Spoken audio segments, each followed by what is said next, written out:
Today's question of the day is, how did my view of purity and intimacy change in my 20s? Hi, my name is Michaela, and this is day 82 of 100 Days to 30, a journey through the lessons, laughs, and late night prayers that have shaped my 20s. So this is confession time. In my early 20s, I genuinely thought I was broken. Like, Lord, did you forget to download my sexuality software? Kind of broken, okay? I didn't feel what everyone else seemed to at that time, and so I assumed that something was wrong with me. And because back then I thought that purity meant no sex, and intimacy meant sex, and I wasn't having any of them, I figured maybe something was wrong. But the Lord, being so patient and so kind with me, completely redefined that for me. He showed me that purity isn't just about what I don't do, baby. It's about who I invite into everything that I choose to do.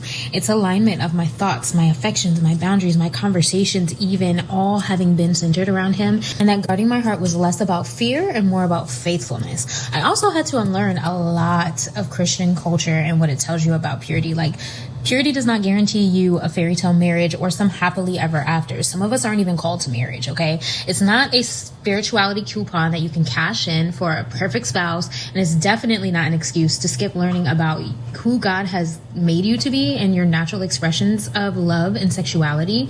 Again, assuming that you are even called to marriage, because purity is a foundation, baby, but it is not a finish line. And don't even get me started on the low-key mirror that the church has with Disney romance stories or even the after-hour BET movies, baby, because one promises you a Prince Charming and the other promises you passion, and Christ doesn't promise you either, okay? Real intimacy was never meant to mimic fantasy in any way. It's meant to actually mirror Christ. So sometimes it's hard. Sometimes it requires you to give up something. Sometimes it requires you to pick up your cross, baby, all right? For me, some of the most intimate moments I've ever had with my husband have been fully clothed, miles apart, us just talking and laughing and just letting the Holy Spirit fill the space between us, because real intimacy starts with God. It shapes how we love and how we forgive and how we show up, not only in marriage, but in friendship and in community and in our relationship with the Lord. So my 20s taught me this: purity isn't the absence of sin at all. It is the presence of God in every single thing that I love. So here's my question for you. When the Lord looks at the affections of your heart,